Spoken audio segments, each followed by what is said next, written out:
everyone. Happy Tuesday. This is Antonia with So Now You Know.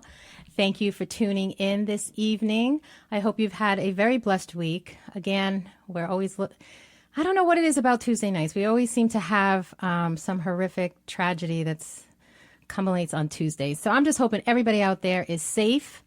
I hope you're warm because it's very cold here on the East Coast. And I hope that you are just keeping your family dear to you as we come up to this week on Thanksgiving and just counting our blessings and being very, very thankful. I mean, the fact that we're alive, we're breathing, we're healthy, we just need to be very thankful for these things and don't take them for granted. And don't take the people that are around us for granted either, right? Because not every day is guaranteed. So with that, today I thought I would switch up my show a little bit. In the last couple of weeks, as you know, I'm always trying to interview or talk to people that I have relationships with, that I come across in my path, whether they were singers, financial advisors, just doing some really interesting things with their careers that I wanted to share with you, what they were up to, how they, just figured out through life what they wanted to do. So tonight I thought I would share a little bit of my passions. And one of them is being the law. As you might know, I am an attorney, and I was a public interest attorney for a very, very long time when I practiced it. And my main focus was in the whole family law arena. My true passion was kids, was representing kids. I feel as we see a lot of tragedies that are happening in our schools, we see a lot of senseless violence with our kids. I just think kids are defenseless. Right? Their voice is not heard. It's not as powerful as, say, adult voices. And they are just innocent victims. They become very, very easy targets for those in our society for whatever reason, whether it's their own mental health reasons or abuse, whatever it is. It's just very easy to take it out on our children. So that became a really big passion for me through my career. So I thought today I wanted to spend a little bit of time of how legislatively we look at children. What does our government do to protect our children? How does it trickle down when we think about the big picture? Right now, a lot of the media, a lot of the politics is about gun regulation. It's on taxes. We hear a lot about our national debt and so forth. But what about our children? What are we doing about that? Right? We're all worried about education. Some of our schools are failing us. We know that we are educating our kids at a deficit compared to other countries. We know through a lot of the tragedies that we have seen, even over the summer, with our kids being either brutally attacked by the police, attacked in their own schools. We have, especially here in New York, we have the police presence in our schools. So I just want to talk, what are we doing about our youth? How are we engaging them? How are we protecting them? And making sure that they are they have the opportunity to become very viable citizens. Right? Give back to our community the way that we were able to, as adults, give back to our community. So I'm very fortunate to work with a bunch of nonprofits. And one of my favorites that I serve on the board with is the Coalition for Juvenile Justice. And part of the reason why I love this organization and the work that they do is because it is on a national platform, right? They are reaching all across the country. They are setting the tone and the agenda of how states are looking at the way that they put policies in for their children. So whether that's kids in custody, incarceration, juvenile justice issues, kids that are homeless, we're going to learn a lot of different things that they are doing for our children out of D.C. And that work is transforming things. It is definitely changing the pendulum of how we look at kids. And I thought this would give us a great perspective of how it is that our government, and we're going to get a little bit into it later as to what our legislators are doing to protect and ensure that our children are growing up in safe communities. So I want to introduce Naomi Smoot. She is the executive director of the Coalition for Juvenile Justice out of Washington, D.C. And I'm going to let her welcome Naomi. Hi. Thanks for having me. Yes, thanks so much for joining us. And I'm just going to let you, because there's so much that your organization does. I'm just going to let you explain and introduce yourself to our folks that are listening out there, just what CJJ does. Sure, thank you. So the Coalition for Juvenile Justice is 33 years old. We're a national nonprofit organization.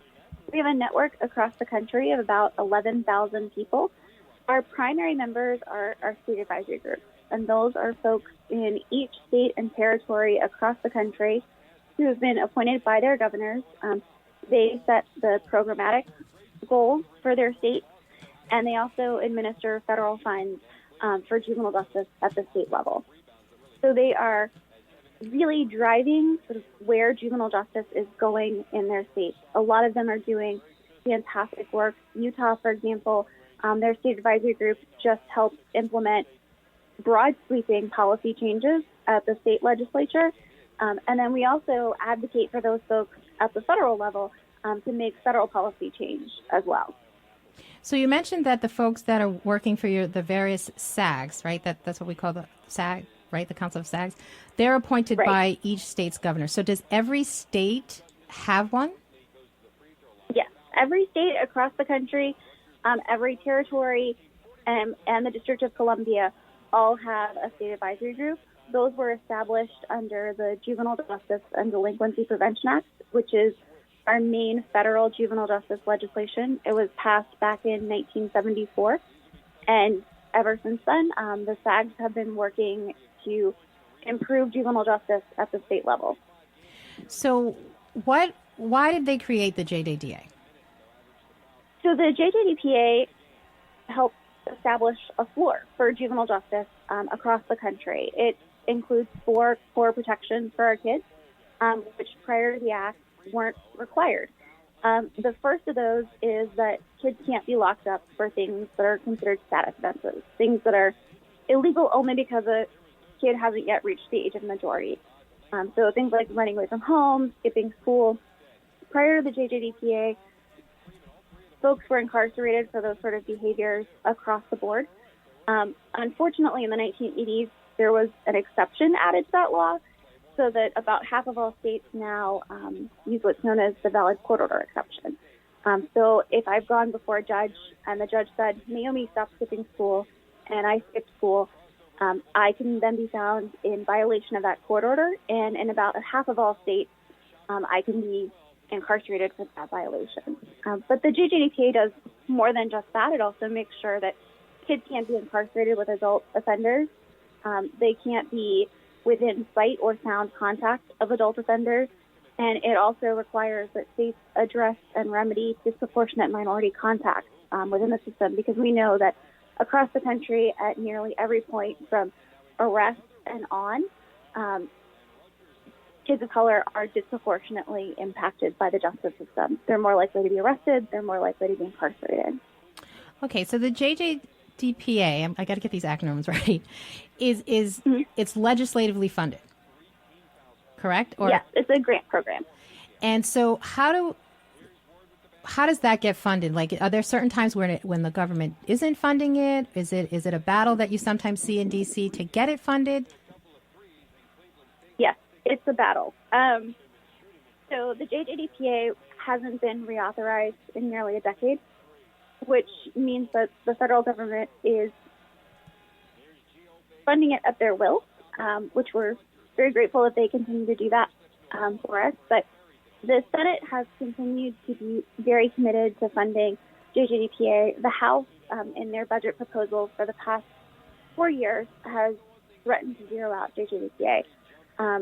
As everyone knows, the way the budget process works, the Senate has a proposal, the House has a proposal, the administration has a proposal, and then all 3 of those get negotiated out. So we continue to be funded through the JJDPA, and the states get those critical dollars, but it's essential that folks make their voices heard and let Congress know that those funds are important, and those funds need to continue.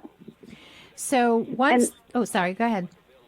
Sorry, I was just going to say, and that's part of what CJJ does for the states, is we work and advocate both for reauthorization and then also for continued funding for these programs. So when CJJ advocates on behalf of the states to get that funding, it was refunded recently, correct? Yes. And when is it funded yearly? Yes. Okay. So it's set as part of the federal appropriations process on an annual basis. Unfortunately, we've seen federal funds for juvenile justice decrease significantly in past years. Since the last reauthorization in 2002, federal funding for juvenile justice programs has decreased by more than 50%, which means that states in turn have significantly less money to invest in juvenile justice programs. So when the funding comes through on the national level, it's then sent out to our various states across the country through the various SAGs. Right. And they have a grant program. They'll administer an RFP and send out a request for proposals. They'll then get a chance to review those grant applications and determine what programs they're going to fund. It can go to a variety of different programs: mentoring, diversion programs, after-school programs for kids who are at risk, gang intervention and prevention programs. There's a broad range of terrific things that this helps to finance. So do you have any examples of some things that specific states are doing that kind of were replicated in other parts of the country? Sure. So Illinois, for example, their state advisory group created truancy intervention boards. So these are boards that help intervene for young people who have missed excess amounts of school. And we know that research shows that kids who are skipping school, there's often an underlying problem, right? It could be something as simple as, I don't have an alarm clock to wake me up in the morning, or I don't have a way to get to school because my mom and dad have to go to work, and so there's no one to drive me to school. So these truancy review boards meet with school officials, parents or guardians, the young person, and other stakeholders, and they come up with plans to help address the underlying problems that the kid is having.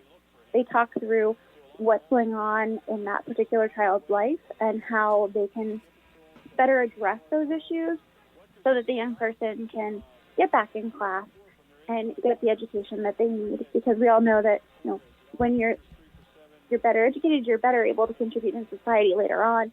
And so it helps us all. And those boards have been replicated across the country in various communities.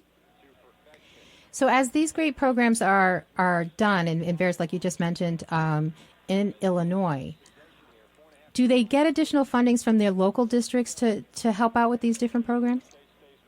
Yes. In many cases, the funding multiplies upon itself. So the federal dollars will be matched at the state level, and the state dollars can be matched at the local level. There's also a lot of private foundations and philanthropy that assists with juvenile justice programs. The Annie A. Casey Foundation, for example, helps communities across the country on their juvenile detention alternatives initiative, where they're trying to eliminate youth prisons. The MacArthur Foundation has previously been very active in communities across the country, trying to work to address juvenile justice issues. They worked very closely in Washington State with King County on trying to reduce the incarceration of young people for truancy and running away from home there. Washington State currently leads the country in incarcerating young people for those low-level status offense behaviors, and the MacArthur Foundation did great work to try to help them with that. So we're going to get ready to take a quick break, and when we get back, I want to just dive in a little bit more into what we're talking about when we say status offenses and so forth, because I think a lot of people would be surprised to hear what exactly we're talking about when we say status offenses. So I hope everybody out there will sit tight and come back and join us. It's Antonia with So Now You Know.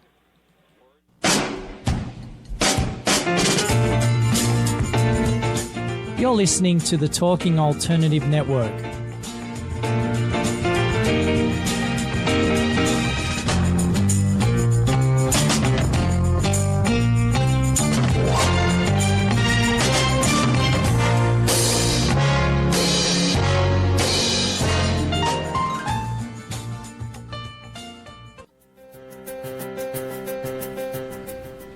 Are you stuck in a rut?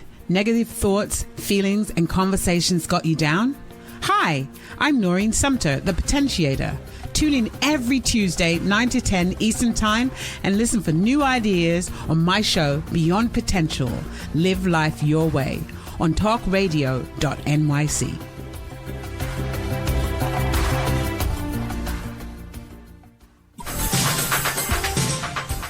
Who do you want to connect with? Are you an entrepreneur or intrapreneur looking to build your following? Welcome to our show. Follow Me Friday with Joan and Priya. Tune in every Friday at noon Eastern on talkradio.nyc. We're your digital connectors. Woo woo! What's that?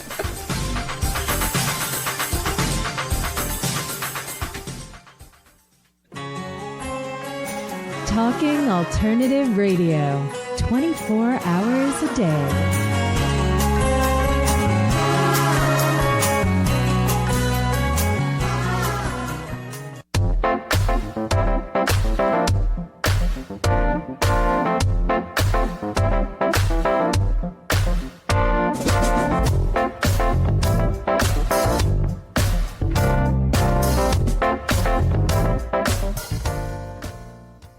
So welcome back. It's Antonia with So Now You Know. I'm talking tonight with Naomi Smoot, for the Executive Director of Coalition for Justice out of Washington, D.C. We were just talking a little bit about legislatively where some funding comes through the JJDPA on a national level to fund various programs throughout the country through what's called SAGs. And across, the U.S., and each state has a SAG person that is... Okay, you got to. I'm drawing a blank. A state advisory group. That's what it stands for, and those folks are appointed by each state's governor to do this type of work, this juvenile justice work, in their states. And you gave us some different examples around truancy that is sometimes, if it's working here well in Illinois, it might be duplicated in other states. So I just want to spend a little bit of time when we talk about status offenses, because I think people underestimate when we say a status offense. It's something that an adult might do that they wouldn't get arrested for, but kids do. And sometimes I've heard people say to me that they don't believe that kids would get arrested for running away from skipping school. Can you talk a little bit about why it was such an important push for us to get status offenses off the table as far as something that kids could go into the juvenile system? What were you seeing across the country as trends? Sure. So we continue to see about half of all states incarcerate young people for these behaviors. Truancy, running away from home, skipping school, being out after curfew, things that, once you turn 18, no longer anyone cares whether you're engaging in these behaviors. This is up to you, and, it's on you. But until you turn 18, in about half of all states, you can continue to be arrested and incarcerated for these sort of behaviors through the valid court order exception. It was added in the 1980s, and we've since seen the danger and the damage that presents for young people. There are a number of dangers that come from being incarcerated, including an increased risk of physical and sexual assault, and just not being in your school, right? We incarcerate kids for skipping school, and then you can't really go to school if you're in a detention facility. And the quality of education that you're getting in a detention facility generally isn't going to be the same as what you're getting at your school back home. So you mentioned the 80s, and I think of the 80s as a time when we did see a huge momentum and I want you to talk a little bit about this, when we saw zero tolerance policies. We saw an era where there were strict federal regulations as to drug offenses between coke and cocaine and crack and so forth, the disparities in the way that people were getting sentenced on the federal level. Can you talk a little bit about what it did in the 80s for kids, especially when we had the zero tolerance policies in school, and what we're seeing now because of that? Sure. So in the 80s and the early 90s, we had what was known as the super predator era. There was a belief among some that the young people who were growing up during that period were super predators, and they were not, your normal run-of-the-mill kids who had empathy. They were instead going to grow up to be criminals that were just capable of things that were more heinous than we'd ever seen. That didn't play out. Kids grew up and they turned into normal adults, just like every other generation of children before them. What we did learn during that time, though, was that there were, a number of policies put in place that were very hard on our young people. They impacted minority communities disproportionately, particularly when we look at zero tolerance policies for schools. There were a number of policies put in place. I think we've probably all heard stories of kids who brought a lunch knife to school in their box and got expelled. Those sort of policies where folks were pushed out of school. Some instances where we've even seen kids pushed out as early as preschool for behaviors that before the 80s would have been considered pretty normal kid behaviors, getting into, small skirmishes, with their fellow students, things of that nature, which under these zero tolerance policies resulted in serious repercussions and push out from their school environment. And there's a lot of articles that are, I mean, this is 2017. There are a lot of articles that are still being written about the push out of kids, the whole pipeline to prison, school to pipeline, the school pipeline. I can't speak tonight. I'm looking at everything. And I'm thinking of Georgetown Law Center on Poverty and Inequity, where they put out a study on girls and the effect that it has specifically on Black girls and the push out from schools. Even in Connecticut, there are a lot of articles that were written that are talking about race and trauma in the classroom and just different toolkits for educators just to educate themselves about maybe they might not think they're having a particular prejudice towards students, but they do, and how that plays out in their bias when they are punishing kids. So are you seeing a trend on different parts of the country as to who's doing it better than others, or different whether it's restorative justice or other policies that people are putting in fest to change that zero tolerance policy? There's a lot of work being done around the country on this, but unfortunately it's one of those things that people are struggling with still. We see that states, by and large, are searching for ways to address this problem, searching for ways to remedy the issues that we now know exist. There's been a lot of research that's been done around implicit bias so that folks can be more aware of those biases. Girls in particular, we know from the research that they're more likely to be perceived as older than they are, particularly African-American girls and African-American boys as well. We know through the research that girls are more likely to be incarcerated for status offense behaviors in particular, especially runaway youth. There's a number of judges who have been resistant to turning away from incarceration as a remedy to running away. I say that with a caveat that the National Council on Juvenile and Family Court Judges has been a fantastic ally in trying to eliminate the valid court order exception and making sure that girls who run away and everyone who runs away have alternatives in place for those behaviors as opposed to incarceration.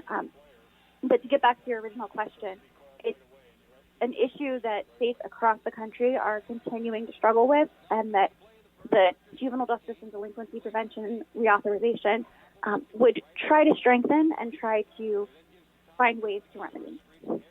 So I want to go back to the phrase that I messed up. So school to prison pipeline. And it bothers me so much when I hear that term, because I think when we talk about it, we're only talking about maybe the kids that, are bringing guns or knives, or they're really breaking some of the school disciplinary code's tough rules.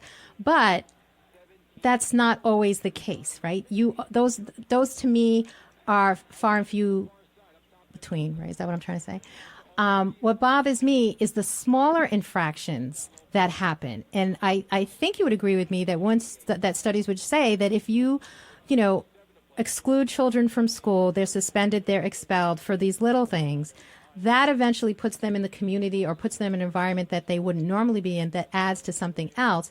And then per se, you might have a child that picks up a trespassing that all of a sudden becomes another crime on top of that, then becomes probation, a probation violation, becomes something bigger. What would you just mentioned the judge, what are some of the things that states are doing to deal with that issue?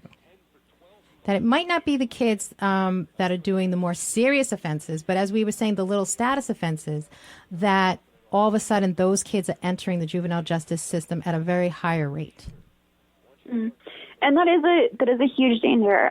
When I was practicing, one of the things that was the most frustrating to me is seeing a kid who had initially come in for a very small infraction, and they're on probation, and because they're on probation, they're under a higher level of scrutiny than a normal young person is. And, it's a level of scrutiny that's very hard for anyone to live up to.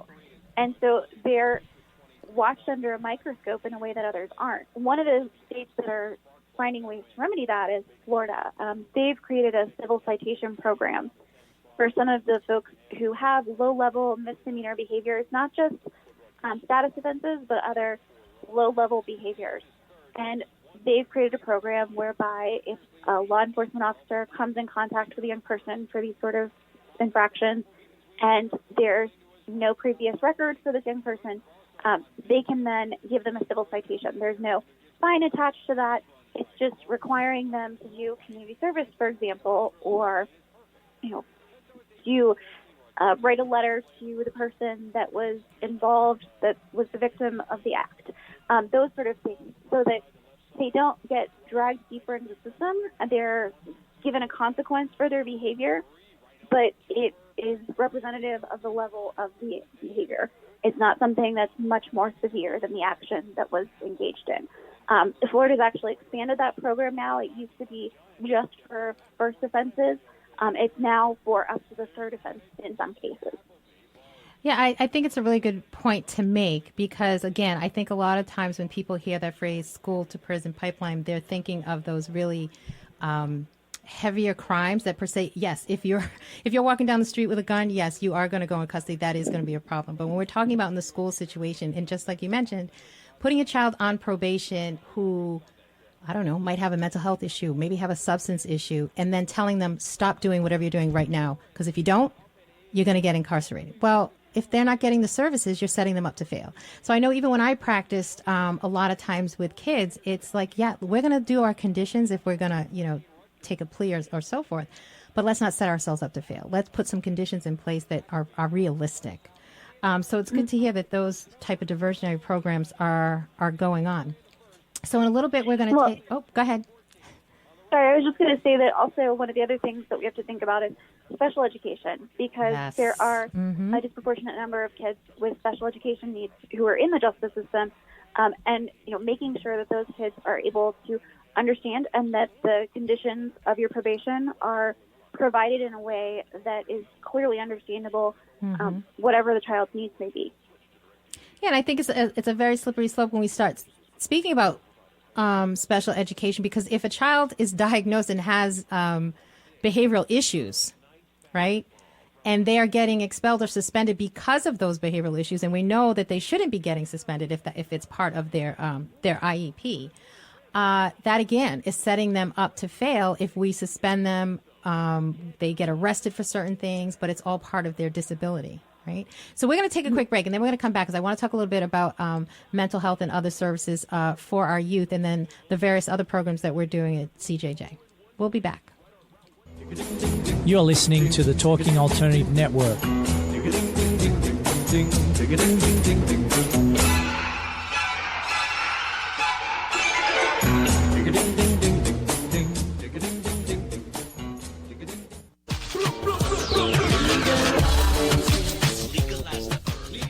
If you have an interest in marijuana, you want to know about marijuana, law, policy, and culture, then feel free to join me, Joseph A. Bondi, every Friday at 11 o'clock in the morning on my show In the Know 420 on TalkingAlternative.com.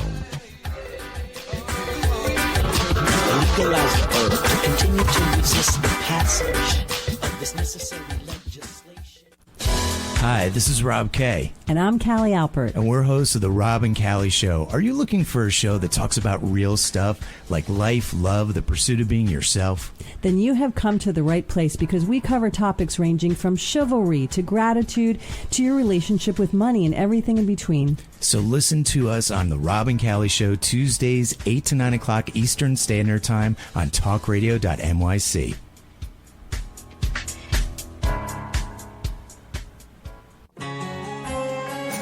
Talking Alternative Radio, 24 hours a day.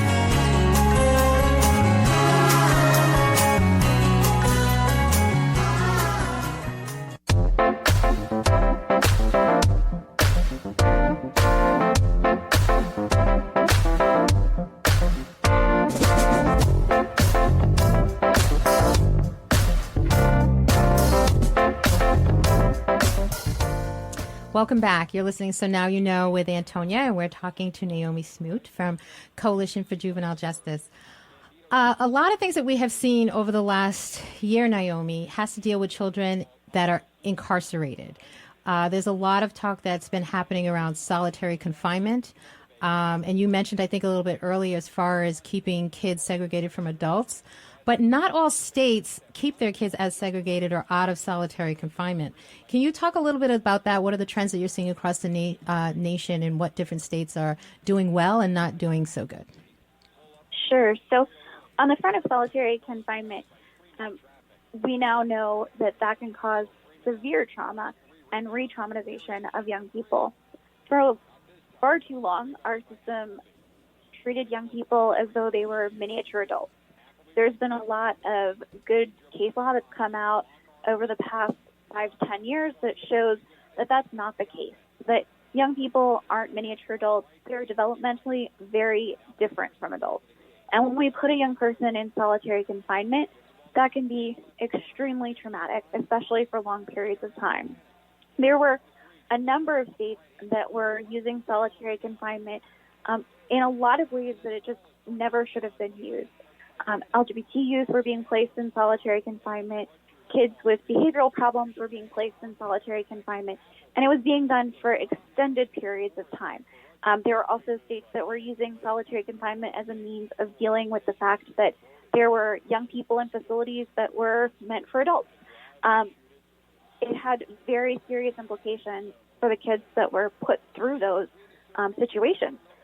There's been a trend and a lot of great work done by the Center for Children's Law and Policy to raise awareness about the dangers of that practice and to try to educate states and help them move away from that. And there is a lot of work and a lot of progress that's being done on that front. So talk to us a little bit more about what the Coalition for Juvenile Justice does and some of the various programs that you guys do in the community. Sure. So one of our main projects right now is trying to help communities, including New York and Connecticut, address the intersections between juvenile justice and youth homelessness, making sure that young people aren't criminalized because they're experiencing homelessness. For example, we talked about curfew laws earlier, right? You have to be off the streets by 11, but if you don't have a home to go to, it becomes pretty much impossible to meet that criteria. We're also trying to make sure that young people who come into contact with the justice system are able to leave their homes to safe and secure housing. So transition planning, beginning on day one of a young person's interaction with the justice system, to make sure that there is a backup plan to the backup plan, because we were all young people at some point. We all know that, there are situations that arise. Your best friend may have been your backup plan, but you might get in a fight with your best friend, or mom's boyfriend might decide you can't stay at the house anymore. Any number of things can happen. So planning for the long term so that kids can exit facilities to safe and stable housing. And I know that you also do some work with youth themselves in developing youth to become advocates for other youth. Yeah. So we have a lot of great programs around youth development. One of them is a partnership that we have with the International Association of Chiefs of Police, where we bring together young people in law enforcement from across the country to try to engage in dialogue and improve relationships between the two populations. We've had a lot of success in this effort, and we give the kids and the police the tools they need so that they can go back to their communities and have these conversations themselves. The way it's set up, we have a day one training where the law enforcement and the young people are separate. And the evening they come together for a social activity to sort of get to know each other on a more human level. And then on the second day, we engage in some really serious, really difficult guided conversations. One of my favorite pieces of this during our third institute, which happened just back in the spring, we were in Charlotte and we were getting ready to go to the social activity. And I got on the bus and I said, hey, all my guys, raise your hand, because I wanted to do a head count to make sure I had all the young people who were supposed to be with us and we weren't leaving anyone at the hotel. And literally every hand shot up on the bus. Wow. Because by the time, even just at the end of that first day, they had started to break down those barriers and started to see each other as one group instead of as two separate groups, which for me was a really cool moment. We also have our Emerging Leaders Committee, which is a group of young people from across the country that help us guide our policy work. They help develop webinars. We just had a great youth summit this past weekend, which was a virtual event, which was completely developed by our Emerging Leaders Committee. We had a fantastic moment where there was a spoken word poet who was giving a presentation, and we had a group of young men who were, it was a virtual event. It was all online. So we had a group of young men with us from a facility in Washington State. And those young men got to respond to a spoken word poet and give a rap of their own. And it was just a really great moment where someone with previous lived experience could give some hope and reassurance to folks who were still living that experience currently. So that was a really great opportunity. Sounds amazing. Yeah. So what would you say is the biggest resistance that CJJ faces being in D.C., working on the Hill, trying to get the money, the reauthorization and so forth? What would you say, who's the biggest resistance to your work? So in terms of the money, I think there's always a lot of competing interests, right? Resources are finite, and there's always going to be a lot of folks trying to get a piece of that pie. In terms of the Juvenile Justice and Delinquency Prevention Act reauthorization, our primary opposition has been Tom Cotton. He's a state senator from Arkansas. He has held our bill for 3 years because he thinks that the valid court order exception should remain intact. Arkansas is one of the highest users of the valid court order exception. They incarcerate more kids for status offenses than all but 2 other states.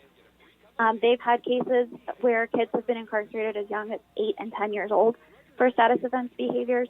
And he believes that the judges should be able to have the discretion to continue to incarcerate those kids in cases like that. Do they have a SAG? I was going to say, do they have a SAG representative in the state of Arkansas?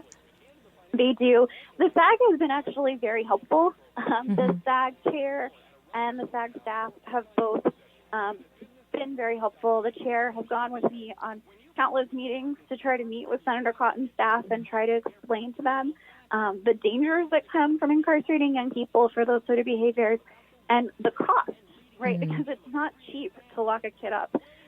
It costs more on average across the country to lock a kid up in detention than it does to send them to college for a year.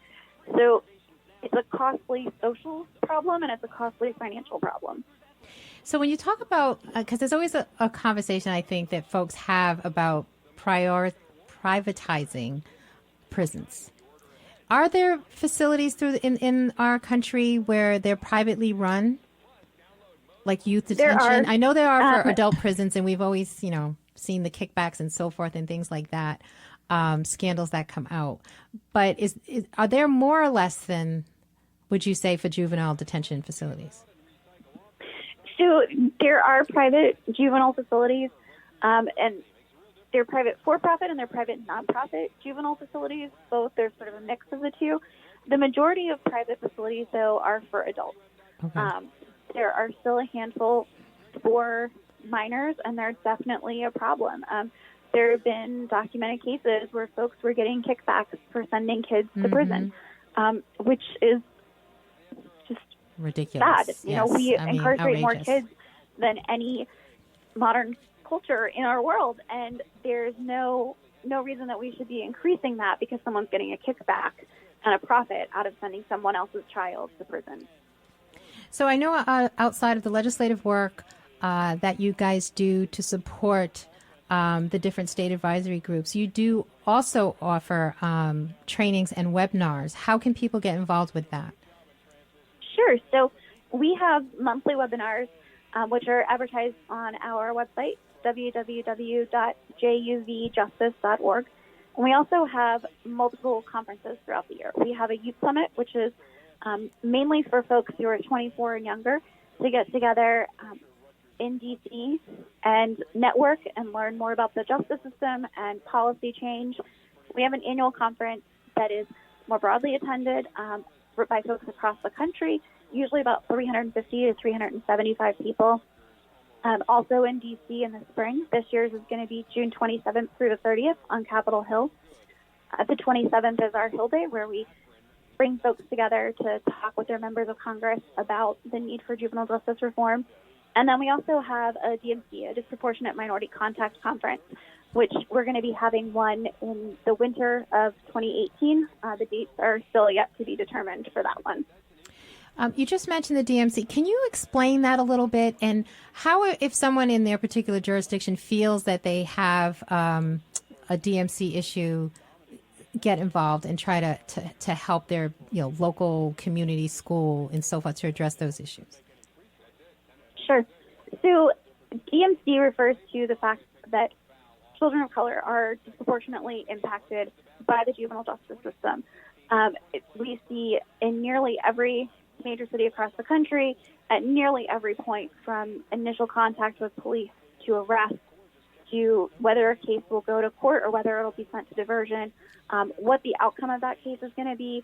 Are they going to be incarcerated, or is it going to be community-based care? At nearly every point of the system, African American and Hispanic youth have worse outcomes than white peers with very similar cases. So we're talking about kids with the same charge and kids with very similar fact patterns in their cases having very different outcomes consistently.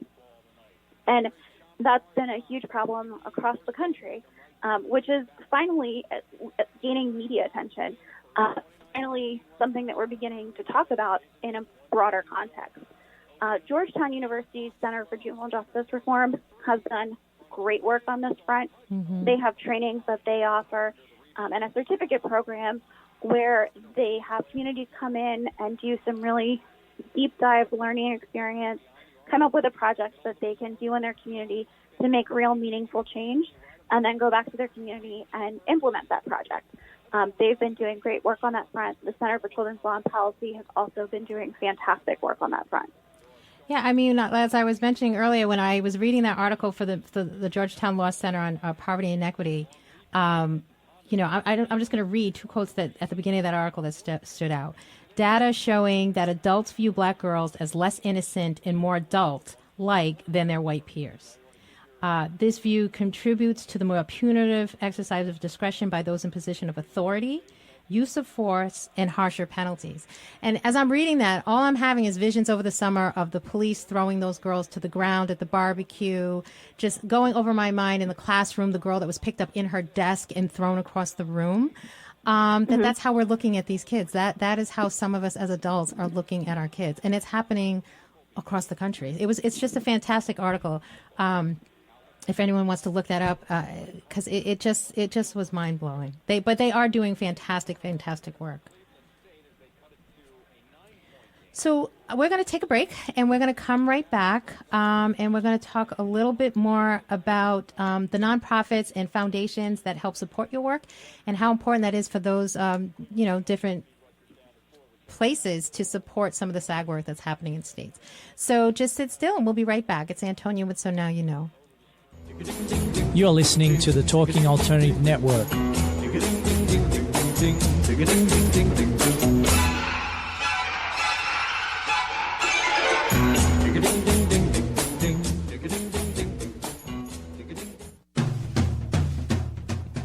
Are you into comics, movies, and pop culture at large? What about music and TV? Then you're in for a treat. This is Michael Dolce, your host on TalkingAlternative.com. I've been professionally writing comic books, screenplays, and music articles for almost 15 years. Catch my show, Secrets of the Sire, at its new primetime slot, Wednesdays, 8 p.m. Eastern Time, and get the inside scoop on the pop culture universe you love to talk about. For more info, go to secretsofthesire.com.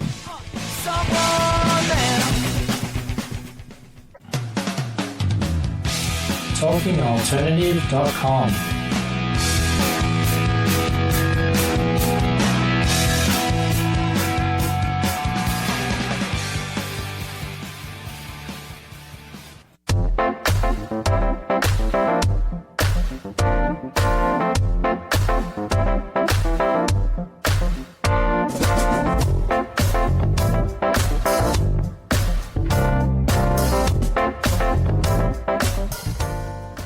Welcome back. It's Antonia with So Now You Know, and we're talking to Naomi Smoot with Coalition for Juvenile Justice out of Washington, D.C. Naomi, I want you to share a little bit about what wonderful works are nonprofits doing and foundations doing to support the work of juvenile justice across the country. Can you spotlight some that are doing like some tremendous work? Because I know even Model for Change and some organizations have really put some dollars and have gained a lot of attention in just changing the way that things are done. Yep, their foundations are doing wonderful work, but for foundations, a lot of this work would not be happening. The MacArthur Foundation and their Models for Change program it changed the landscape of juvenile justice and made significant gains on that front. A lot of the reduction that we've seen in arrests and incarceration of youth are coming from MacArthur Foundation's work and also from the Annie E. Casey Foundation's Juvenile Detention Alternative Initiative work. And that project, they just announced about a year ago that their new goal is to eliminate youth prisons, which is a really lofty and really fantastic goal because, when you think about it, kids are kids. Kids deserve second chances. And if our goal is to rehabilitate kids, that can be done in the community. It doesn't need to be done behind the stark walls of a prison. And there's also foundations that we work really closely with that have given us the opportunity to sort of look at juvenile justice through a different lens. Our homelessness work, for example, is made possible through the Melville Charitable Trust, the Tao Foundation, and the Rakes Foundation. And those folks are looking at the intersections of juvenile justice and youth homelessness and the ways that systems are relating to one another and the gaps that exist between those systems and ways that we can improve them. So what would you say about the climate in D.C. with the new administration that has come in? We're all working to make America great, and I'm hoping that part of that conversation is putting some money into our kids. What would you say is the vibe that you're feeling in Washington, D.C. when you're talking to these different senators and folks? So I think the climate in D.C. has definitely changed. I think that there is some room for optimism, at least for CJJ. I think that, we are a state-based organization, and we are now in a climate where state-based work is really being highlighted and sort of the goal, right? As more and more folks want states to lead the way, that puts our state advisory group in a really good place and a lot of opportunity that they may not have had before a few years ago. That being said, it is a scary climate in terms of appropriations and making sure that the funds are there to continue to do the really good work that the state advisory groups are doing. Because without the funding, that work can't keep going, and the kids that are being helped, aren't going to get the services that they're getting right now. So when you talk about the state advisory groups, and I think you mentioned that they are appointed by the governor. What do those folks look like? What are the type of the works or interests that those individuals have? Sure. So there's a broad range of folks on each state advisory group. One of the greatest things about the state advisory group is that there's a percentage of people who serve on those boards who are required to be appointed before the age of 24. And there's also a set number of folks who need to be on that board who have previous lived experience with the justice system. So there is a strong cohort of people who are giving policy recommendations, giving financial recommendations, who have experience on what works and what doesn't work from a lived expertise. Which makes absolute sense that you'd want those folks on that board. Right? Right. I think that's one of the real unique strengths of the state advisory group is that you bring together your sort of traditional stakeholders, your local government, your state government, your nonprofit officials, and then you also have a really strong seat at the table for folks who have that lived expertise, who can tell you, yes, that probably isn't going to work, or actually that's a really good idea. That would have really helped me when I was in that situation 5 or 10 years ago. And Washington State, I'm going to hold them up again, they actually have a cohort of people who are on their state advisory group who are still in facilities, and they're able to WebEx them in. So they can provide feedback on grant applications and on policy recommendations while they're still serving their time in the facility and really give that real-time feedback on what's working and what isn't working. And do you see a difference between whether they're a Republican state, a Democrat state, as to how their advisory group works? The state advisory group is it varies from state to state, sort of regardless of political affiliation, to be honest. There's really strong state advisory groups, and there are state advisory groups where there's a real opportunity for growth. But we've seen that sort of across the board. And there are state advisory groups that really want to be engaged and active. And Illinois, for example, takes the lead on policy. They've been doing a lot of research and recommendations around minors on sex offender registries and the dangers that can come from putting a kid on a registry and having that stigma for the rest of their life. There are other states where they don't take as active a role on policy. They have more restrictions in place from their governor, and they've been told that that's not their role. And so it's really sort of from one state to another can vary very broadly. So they can be very, very impactful, it seems, especially if they're working hand in hand with their local legislators to get things changed. They can be hugely impactful. Utah, for example, just helped pass some really broad sweeping status offense laws during their last legislative session. And really at the core of their creation, they were made to help implement the JJDPA at the state level. So they were made to help fulfill that policy role. And a lot of folks are continuing to live out that mission and doing really good work. This all sounds awesome. So what does CJJ see in the next 5 years? What would you say are your goals for the organization and things that you guys want to tackle when it comes to juvenile justice issues? In the next 5 years, my two main goals are making sure that we continue to increase youth collaboration, making sure that young people who have lived expertise have a meaningful seat at the table, that they have a role in developing policy, and that they have a role in making those advisements. And then I also think that we really need to do work on addressing racial and ethnic disparities. You know, I think states, every time I get on a call with a large group of states, it's one of those things that they are just starving to try to improve and to address, and it's what our kids need.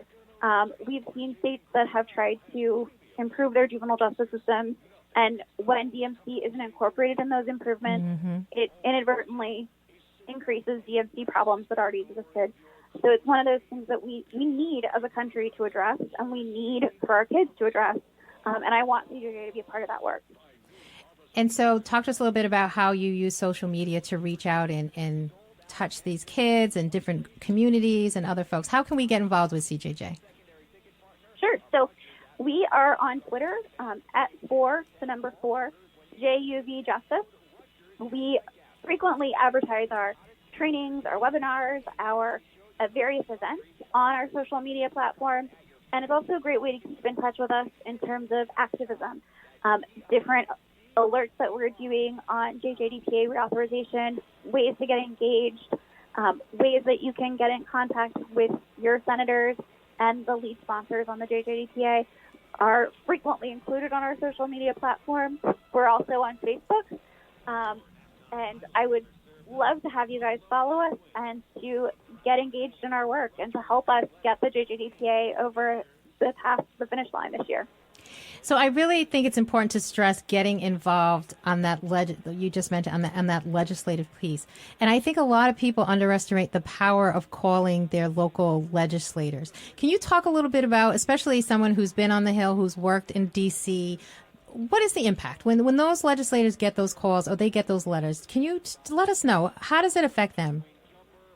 So I think hearing from you all who are from their home districts, there is nothing more powerful. You know, everyone who has a job wants to keep their job, and their job is to be here in D.C. And I've been in offices before, particularly before the healthcare vote last night, where the phones are just ringing off the hook. And it's just, as soon as you put down the phone is picked up again. And it's really a cool thing to hear, because it's people who are actively engaging with their government, right?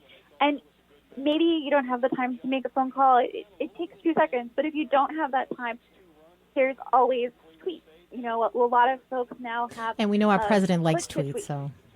I'm sorry to cut you off. I had to put that in there, that he likes the tweets.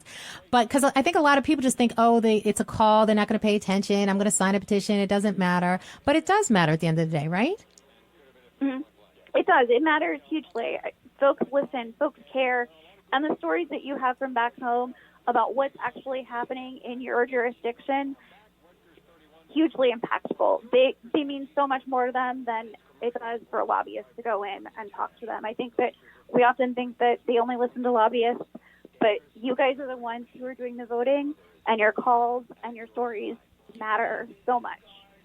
That's a big, big point. We're going to end on that point, but I want to tell everyone out there who's listening or who eventually listens again to this podcast how important that is. And CJJ makes it very easy. So you need to follow them or sign up with them if these interests are true to your heart, because they will let you know the quickest and easiest and most effective way to get in touch with your legislators and make an impact. So Naomi, I'm so glad that you joined us tonight. This is great stuff. We will have all your contact information also at the Talk Alternative at talkradio.nyc. They can get information there. But thank you so much for joining us, and we packed in a lot of good information about the fantastic work that you guys are doing in D.C. Thank you so much. Thanks. Have a great night. So I will talk to everybody next Tuesday. This is Antonia with So Now You Know. Have a fantastic week. You're listening to the Talking Alternative Network.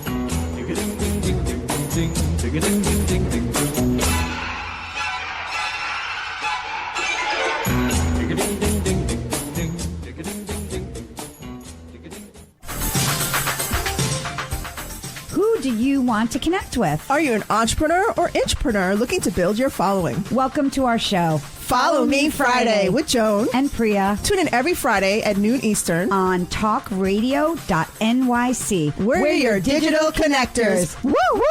What's that?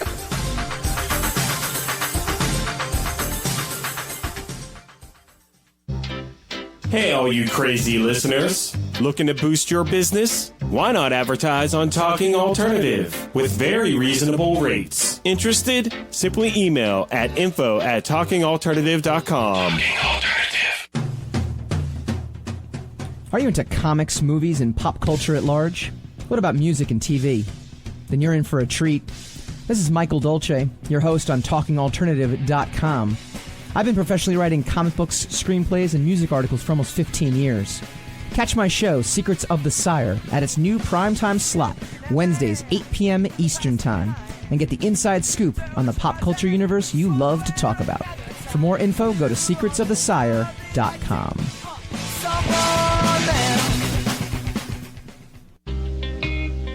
You're listening to the Talking Alternative Network at www.talkingalternative.com. Now, broadcasting 24 hours a day. Talking Alternative.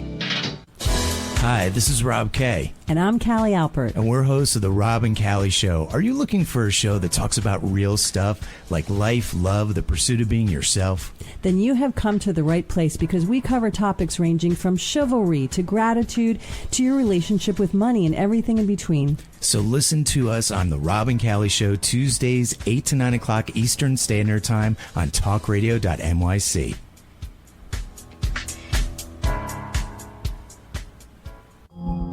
Are you a conscious co-creator? Are you on a quest to raise your vibration and your consciousness? I'm Sam Leibowitz, your conscious consultant, and on my show, The Conscious Consultant Hour, Awakening Humanity, we will touch upon all these topics and more. Listen live at our new time on Thursdays at 12 noon Eastern Time. That's The Conscious Consultant Hour, Awakening Humanity, Thursdays 12 noon on talkradio.nyc.